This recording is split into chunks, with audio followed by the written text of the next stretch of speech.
Estereotipia no autismo é um tema muito polêmico, um tema que causa muitas divergências, que atrapalha muito a rotina da criança, faz com que ela tenha uma disfuncionalidade na maior parte das vezes e tem uma dualidade de interpretação muito grande. Vamos entender exatamente o que são as estereotipias e como que eu posso auxiliar essa criança se realmente for necessário. Pessoal, mais um vídeo muito importante, tá? Muito importante. Eu tenho certeza que você vai terminar esse vídeo com muita informação, com muita prática para poder atuar e conseguindo enxergar a sua criança um pouquinho melhor. Esse é o meu objetivo, é por isso que eu quero que você se inscreva nesse canal, que você me ajude a divulgar, me ajude a passar para mais pessoas, transformar a nossa comunidade em algo que realmente é vivo e transforma a vida das pessoas, tá bom? Vamos lá, olha só, galera, o que eu preciso entender sobre estereotipias? O que são, afinal, as estereotipias? As estereotipias são movimentos repetitivos, consecutivos, obsessivos, que por vezes a criança começa a realizar de uma forma mais frequente, principalmente em momentos de ociosidade, momentos de irritabilidade, momentos de frustração ou de euforia. O que ocorre é que existem alguns conceitos que trazem pra gente uma definição de que estereotipia é um comportamento autorregulatório que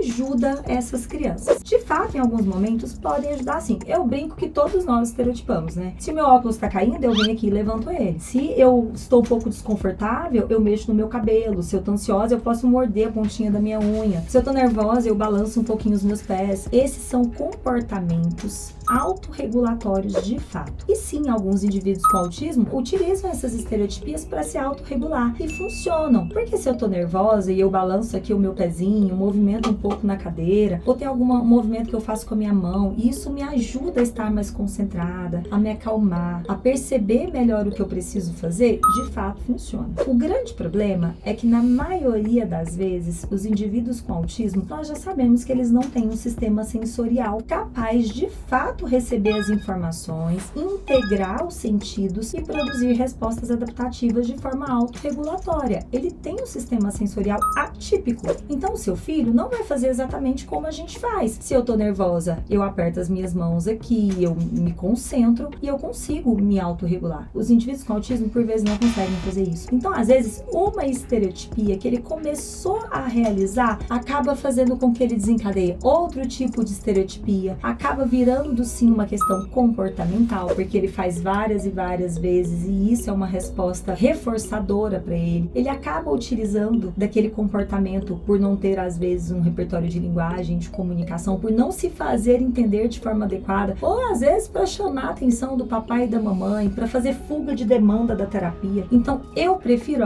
olhar para as estereotipias de uma forma mais consciente. E vocês querem saber qual é a novidade? A ciência já tem muito para ajudar a gente. Então não existe mais essa história de que a marcha equina, por exemplo, andar na ponta dos pés é autorregulatória e eu deixo porque a criança precisa disso. Às vezes eu preciso entender que esse comportamento repetitivo vai causar dor no tornozelo dessa criança, vai gerar o encurtamento de tendão posterior. Essa criança pode sentir dor com esse comportamento repetitivo, eu preciso ter que levar ela às vezes a um ortopedista, pode ser que ela precise de uma cirurgia no futuro. Então por que eu não posso intervir? Por onde a gente começa? Antes de mais nada, você precisa de um terapeuta ocupacional com a certificação internacional completa, pelo amor de Deus, em terapia de integração sensorial, para conseguir sentar com você, entender quais são os padrões de disfunção de integração sensorial da sua criança, fazer uma avaliação clínica bem feita, não estruturada, mas que vai ser prática no seu dia a dia e trazer para você o porquê que grande parte desses comportamentos estão acontecendo. Então, vamos pensar um pouquinho.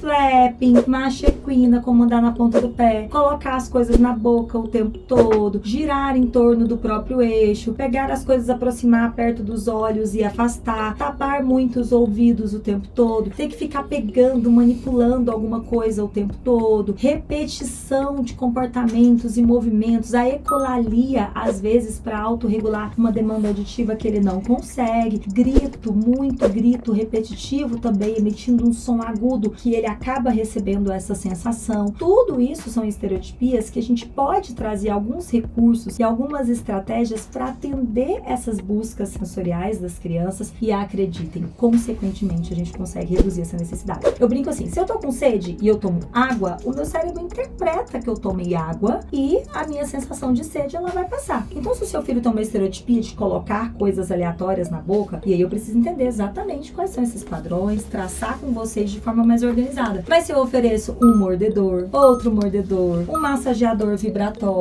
uma escovinha de dente elétrica, outro tipo de mordedor de colar, alimentos secos e crocantes dentro de uma dieta sensorial, dentro de uma rotina, essa necessidade da criança, ela tende sim a diminuir. O problema é que nem tudo que a gente vê é exatamente o que a criança precisa. Então você tem que passar por uma avaliação com um terapeuta ocupacional que entenda de verdade de integração sensorial, lembrando que a gente está numa corrida contra o tempo e que esses mecanismos sensoriais, eles passam por uma fase de maturação. Então a primeira infância é a melhor fase que a gente tem para poder estimular isso. E sim, a gente coloca as estereotipias dentro do nosso plano terapêutico. Isso às vezes deixa a criança mais ansiosa, mais angustiada, não tem efeito de acomodação como a gente acha que tem. Às vezes o profissional tem dificuldade em traçar essas estratégias e acaba falando para a família que é isso mesmo e a criança precisa desse movimento. Mas na prática do seu dia a dia, você sabe o quanto isso é sofrido para você e a gente entende quando isso é acomodador para a criança e quando causa sofrimento. Então, recursos, estratégias de movimento, de balanços, né, equipamentos suspensos na sua casa, às vezes um cobertor ponderado que a gente orienta a família a utilizar. Precisa entender qual é a estereotipia, se ela realmente é autorregulatória, se ela é desfuncional e aí a gente traça uma intervenção que vai ser tanto aqui dentro da clínica, lá no setor de terapia de integração sensorial, com o terapeuta ocupacional, mas que tem que ter efeito no seu dia a dia. A integração sensorial tem que dar resultado, tá bom? A família tem que ser bem orientada, já passou essa fase de vou lá, atendo a minha criança e não oriento a minha família. Você no seu dia a dia pode ter ótimos resultados com o controle dessa estereotipia ou pensando em equipe em uma forma de tornar a sua criança mais funcional e principalmente trazer mais conforto para ela também, tá bom? Gente, espero que vocês tenham gostado do vídeo. Volta aí várias vezes, escuta, porque eu sei que é um pouco complexozinho. As estereotipias podem ser muito variadas. Cada criança inventa uma coisa diferente. Tem manipulação genital que a gente precisa falar também. Tem estereotipias visuais que as crianças constroem. Então, é um mundo de coisas. Mas os nossos vídeos estão aqui, cada vez mais recheados, cada vez mais completos para vocês. É isso aí, espero que vocês tenham gostado. Até o próximo vídeo.